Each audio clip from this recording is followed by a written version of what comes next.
Across the Himalayan divide, two rising powers are staring each other down, hungry and eager to see who blinks first. The world's most populous nation, India, and the world's second most populous nation, China, share a border nearly 3,500 kilometers long. They share a combined population of nearly 2.9 billion people. They share thundering economies, bold leaders, burgeoning regional hegemonies, and growing nuclear weapons programs.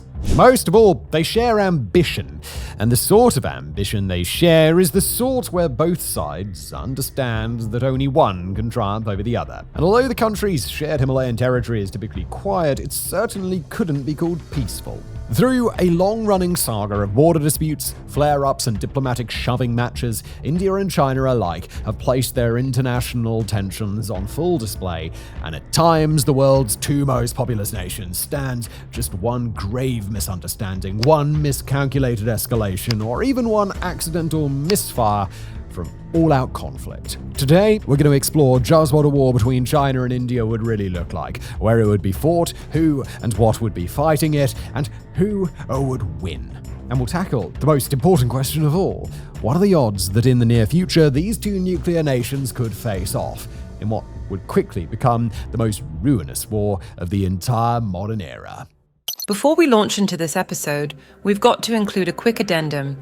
As of October the 21st, 2024, during this episode, we'll be referencing a long-running border dispute between India and China. Per sources from both nations, however, India and China have now mutually agreed to a de-escalation in border tensions, bringing those tensions back to where they were prior to a deadly brawl we'll be discussing that took place in the year 2020. As we'll explain in the episode, that brawl was not the start of the two nations' border tensions, so it's unclear just what the situation will be, practically speaking, after a restoration to pre-2020 conditions. But bear that de-escalation in mind regardless, to give additional context to what we're about to discuss. Thanks, and back to it. In Europe and the United States, news like the intermittent flare-ups between China and India are typically relegated to back-page news. But in both nations, quite understandably, those same flare-ups are treated with a seriousness as bitter as it is mutual. Both nations put on a stoic face in front of the international community, and neither would like to really let on about the long-running territorial issues that separate two leaders, China's Xi Jinping and India's Narendra Modi. Those two, after all, would generally like to be seen as having cordial, even friendly relationships. But the reality of the situation remains. India and China are not friendly when it comes to the matter of their shared border. How do we know? Well, one place to start is that the figure we provided just a moment ago, that China and India's border spans about 3,500 kilometers or 2,170 miles, is India's figure. China, quite frankly, couldn't disagree more, and regards the length of the border at only a paltry 2,000 kilometers or 1,240 miles. The specifics of the border dispute are not our focus today, and it's certainly not our intention to cast judgment in either direction. But as serious as the dispute is for both sides, it's a symptom of a far broader problem at the heart of India-China relations. The two nations have only ever fought a single declared war across 32 days in 1962. And while the result of that brief affair was a Chinese victory and a resounding Indian defeat, it wasn't anywhere near the scale of a true major conflict. But since then, the 3,500-kilometer dividing line that both countries agree to respect in practice has been the site of tensions that have simmered surprisingly recently. The first thing to understand about China and India's state of conflict is that it's quite simply a strange affair. Because it's fought in an ever-changing landscape in the high Himalayas, the simmering conflict takes place along a territorial boundary that might be agreed on in theory, but is fluid in practice. A completely impassable, snow-blanketed valley one week might be the site of raging snowmelt rivers the next, with bare rock exposed a week after that, and then covered in snow again the week after. China and India's troops are always moving with the landscape, making their sporadic confrontations unpredictable.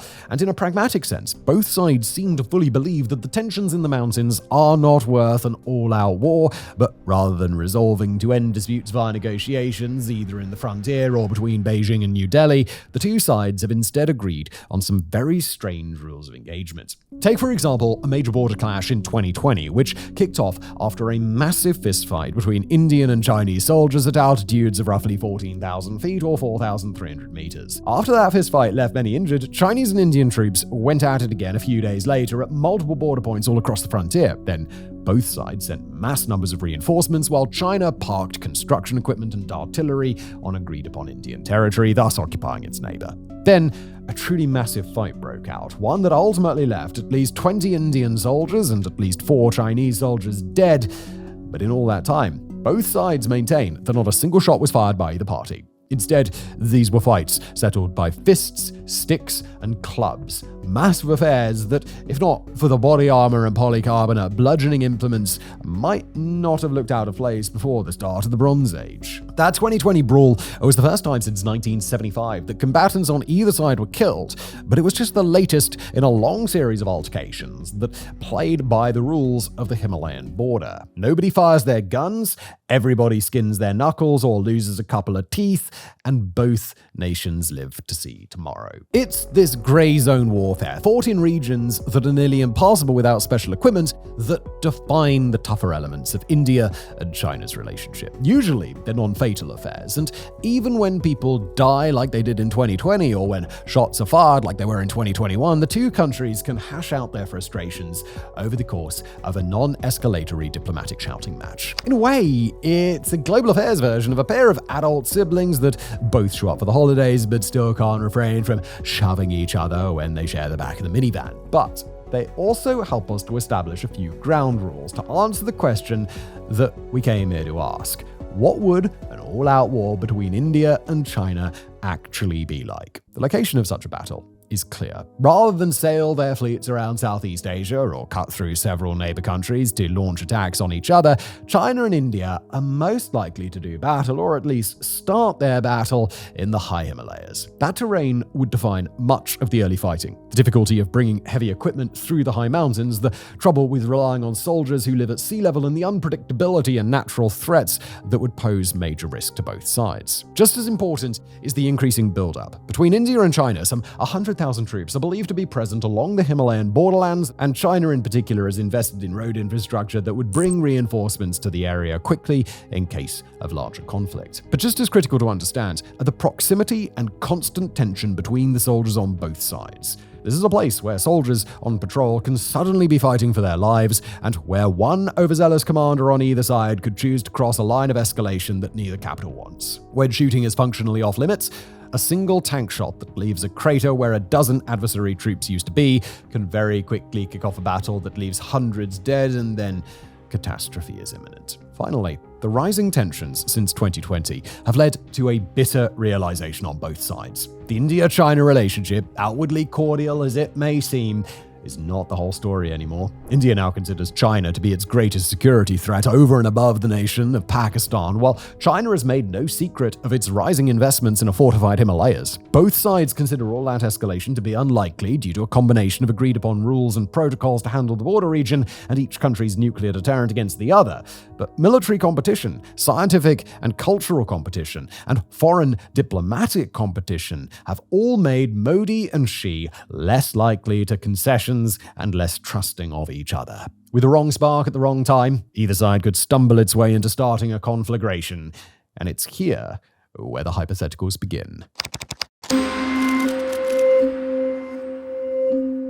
India and China are among the very strongest militaries in the world, both in terms of sheer manpower and in terms of armament. All told, India's military is the second largest in the world by troop count, with 1,450,000 or so active duty personnel at a given time, plus over 1.1 million reservists. China boasts an even higher number of active personnel at just a bit over 2 million in total, along with a smaller force of just over 500,000 reservists, placing it and India roughly on par in aggregate troops available. India spends about $75 billion on its military each year, about 1.9% of its GDP, against Chinese expenditures equal to about $300 billion, 1.7% of its more massive GDP. The vast majority of personnel on both sides are dedicated to India and China's respective armies, and here we're going to cover India first. The Indian Army commands about 1.3 active duty personnel and almost 1 million more reservists, with some serious hardware at its disposal. In addition to all manner of small arms, India leverages about 4,000 main battle tanks, mostly Soviet-era T-72 tanks, and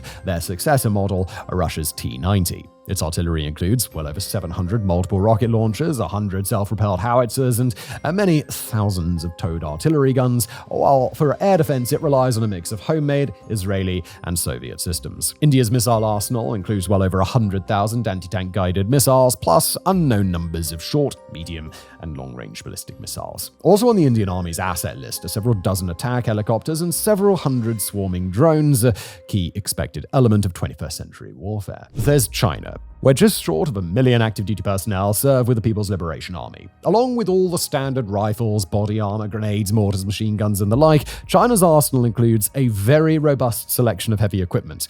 China brings an estimated 6,000 or more tanks into battle, mostly main battle tanks, assuming full force readiness at the time a conflict begins. It's got many thousands more infantry fighting vehicles and well over 200 dedicated tank destroyers. China has indigenously produced well over 2,000 self-propelled howitzers, plus about 1,000 towed artillery pieces and at least 1,500 mobile mortar carriers. It boasts thousands of multiple rocket launchers, and its rocket force, regarded in China as a separate branch of the military, is very, very robust. The country's precise number of munitions generally not disclosed for a given weapon type, but it's got untold numbers of ballistic and cruise missiles at its disposal. While recent reports have suggested widespread corruption within China's rocket force, the true extent of that corruption is not currently known, and thus it cannot be effectively weighed into any analysis of China's military potential. The country's drone industry is considered to be very robust as well, setting it up well for 21st century asymmetric conflicts and swarm warfare. In the sky,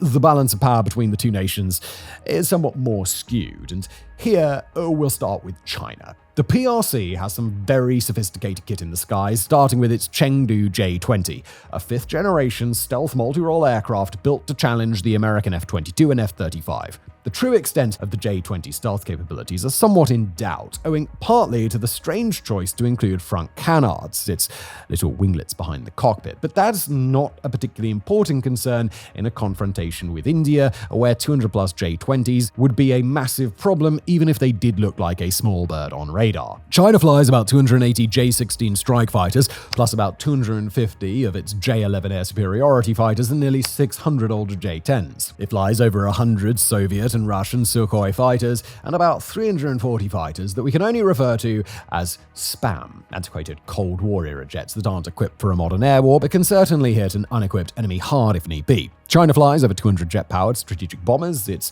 Xi'an H-6, and another 200 fighter-bomber aircraft. It leverages nearly 30 advanced early warning and control planes, several different kinds of electronic warfare aircraft, about 24 aerial refueling tankers, and several dozen strategic airlifters, including 50 dual-purpose Y-20s, which can perform double duty as a tanker if need be.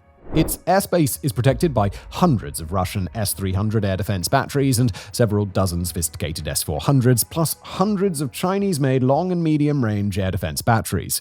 But while India can't boast indigenous fifth-generation stealth fighters, or at least not yet, it can still bring to bear some impressive aircraft of its own. The backbone of India's combat air fleet are over 300 Soviet and Russian planes, about 260 Sukhoi Su-30s, and 60-odd Mikoyan MiG-29s. The advanced French-made Rafale fighter is the tip of the spear in the Indian Air Force, although India only boasts 36 of the aircraft. Unfortunately for India, its indigenous fourth-generation fighter, the HAL Tejas, has failed to materialize thus far, with just 2 trainer versions of the jet in service and about 200 combat and trainer copies on the way. India also leverages about 100 British-made Jaguar attack fighters and a handful of MiG-21s at the end of their service lives. India boasts 6 advanced early warning and control aircraft, including the respected Soviet-made Beriev A-50, and a fleet of 6 aerial refueling tankers, plus a couple of hundred tactical and strategic airlifters.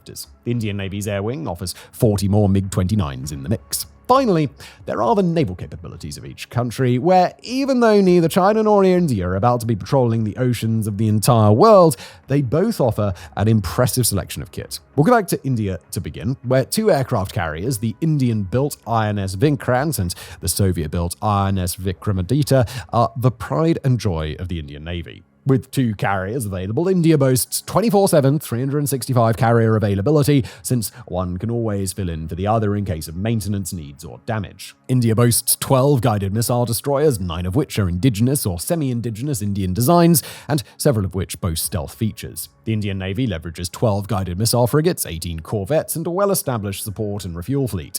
Under the water, India uses 2 nuclear-powered ballistic missile submarines and a total of 16 attack submarines across several design models. The nation brings to bear all the wide variety of munitions one would expect from a modern navy and is ambitious in its goal to expand the fleet overall.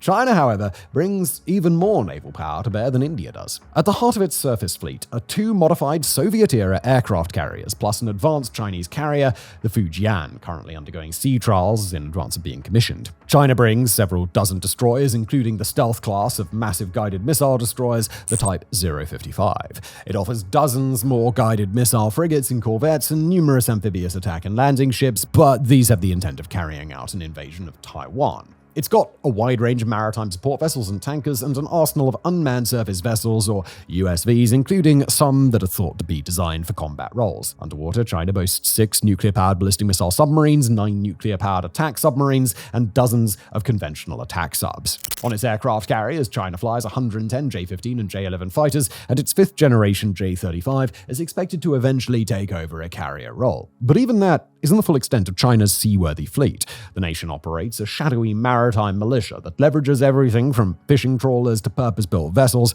currently used to bully around the vessels of various adversary nations, but with unclear potential for use in combat environments. The Chinese Coast Guard can't be counted out either. Several of its classes of patrol cutters are substantially bigger than most Navy corvettes, offering China an extra few dozen notable ships in Xi Jinping's back pocket. Finally, we've got to talk about the nuclear arsenal of both nations, because while we'll assume for the sake of the hypothetical that our potential war wouldn't result in a world-ending nuclear exchange, a real-life war certainly could. At present, China is believed to possess about 500 nuclear warheads and is on track to rival the US and Russia in the overall size of its arsenal in the span of just another decade or 2. China's nuclear capabilities are expanding drastically, not just in the number of warheads it offers, but in the delivery mechanisms, from the rockets that carry warheads to the submarines, silos, and aircraft that launch them. India, by contrast, is believed to have somewhere between 160 and 180 warheads, placing it roughly on par with Pakistan. India, too, is quickly expanding its range of delivery mechanisms, including several experimental mechanisms that are in the late stages of testing. Although it's difficult to say for sure, a nuclear exchange between the 2 nations would have the potential to kill tens of millions of people at a bare minimum, and nearby nations, especially Russia, Pakistan, and North Korea, would be unlikely to sit on the sidelines. In a nuclear war between India and China, the entire globe's nuclear arsenal could be expended, and expended very quickly.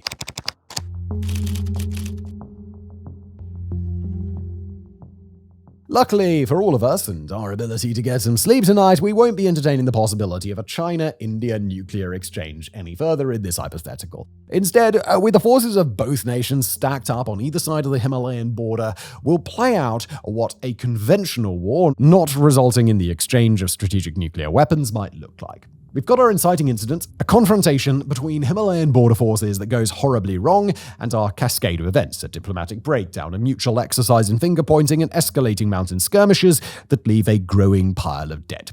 Finally, someone in Beijing or New Delhi makes their case indisputable for the country's leader. It's time to declare war. The precise number of Indian and Chinese troops in the Himalayas at any given time is known only to those nations, but the forces are thought to be roughly balanced, totaling somewhere in the range of 100,000 troops across both sides. China, as we've mentioned, has the greater built infrastructure to surge more troops to the Himalayas fast, whereas it's India with a greater aggregate number of troops to devote to the fighting overall. But an explosion in border tensions would not result in either a Chinese surge of troops to the site very quickly, or a veritable horde of Indian troops crossing the mountain gaps and entering a war zone. The reason why is a really simple one: altitude.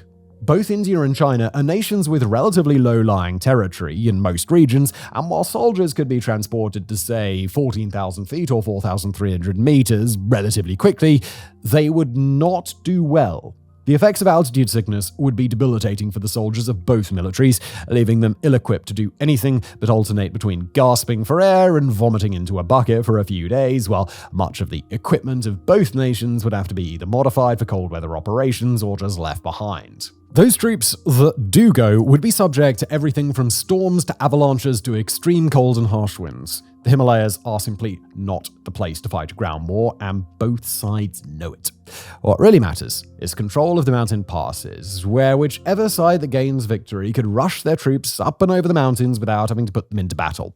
Such an arduous troop movement would undoubtedly suck for those troops, but it's a hell of a lot better than the alternative. And if China and India were hell-bent on delivering pain to each other, then the nation that can get over the mountain passes would be the one best equipped to go on the offensive. Such an effort would certainly involve the ground troops that are already there, and that are well acclimated to the altitude, but that wouldn't be the deciding factor. The true difference maker would be aircraft, and that's where China would come in with a massive advantage. While India certainly has some air defense and radar infrastructure in the high Himalayas, it's not likely to have complete coverage or anything close. Weather, terrain, and equipment limitations are all factors against India's favor there, and without solid air defense coverage, India's chances of detecting and preempting attacks from Chinese J-20s go from slim to none. It's not clear whether India would pick up a J-20 on radar, or whether the plane's radar return would prompt Indian defenders to register it as a threat. But if not, then there is next to nothing in India's air wing that could stand against it. While Indian air assets positioned near the border are more substantial in peacetime, that advantage only matters for as long as it takes for China's stealth aircraft to arrive. If the J-20's performance is half of the Americans' F-22 Raptor, a plane notorious in American training exercises for taking out entire squadrons of fourth-generation fighters while remaining unseen, then India's Su-30s and MiG-29s are in for a difficult time. Even the country's Rafale fighters don't carry the hardware or software that would even the playing field with a true fifth-gen fighter, which, for now, we've got to assume the J-20 is.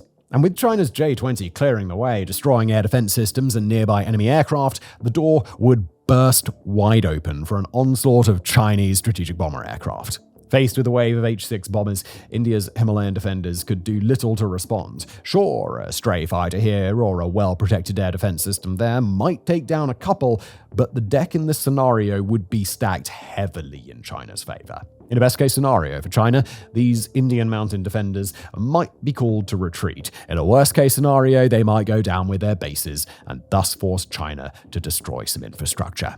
Even in the worst-case scenario, however, China would likely be able to leverage other passes to get its troops up and over, while depending on its paratrooper and heavy bomber forces to clear any obstacles on the way down. Assuming that China can establish a forward operating area at the foot of the Himalayas inside India, this is where things get dicey. Even if India were effectively deterred from making counterattacks against that area, which they probably would be, and even if China's ally Pakistan were to see an opportunity and join the fight, this moment still presents one major challenge. Specifically, this is when it gets very difficult to imagine that India wouldn't be at least considering the use of nuclear weapons to prevent China from amassing enough troops and equipment that it could thunder southward into north-central India. But in a hypothetical world where China did begin that advance and India never launched nuclear weapons, it's here that China would have its work cut out for it. The balance of power between China's ground forces and India's would certainly favor China, but this would be just a portion of China's overall equipment entering India, while the rest kept to its bases around the country and around the world. India would be defending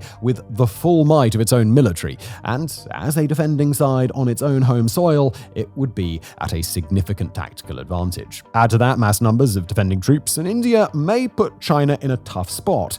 But yet again, it's air power that makes the difference. China has ample cruise and ballistic missiles and more than enough aircraft to challenge Indian air defenses like Russia has done in China. Its stealth and fourth-gen fighters could embark on long sorties replenished by Chinese tanker aircraft, and its heavy bombers, at times, may be able to take more direct action without being shot down. Make no mistake about it, India would be able to give China hell in a fight where it operates at a hardware disadvantage, but can leverage large numbers of dedicated troops in both conventional and asymmetric engagements while on favorable territory. But a slow, grinding push by the Chinese military would likely yield continued results, especially if China could avoid spreading its forces too thin. On the periphery of such a conflict, a range of other factors would change the game. Both sides could wreak economic havoc on the other, and Western sanctions would likely target China rather than India, although China's economic ties to Russia and Southeast Asia could keep it afloat for a while. A direct naval confrontation between the two sides would be unlikely, not just because it would require the two sides to send their ships to some far-off meeting points, probably around the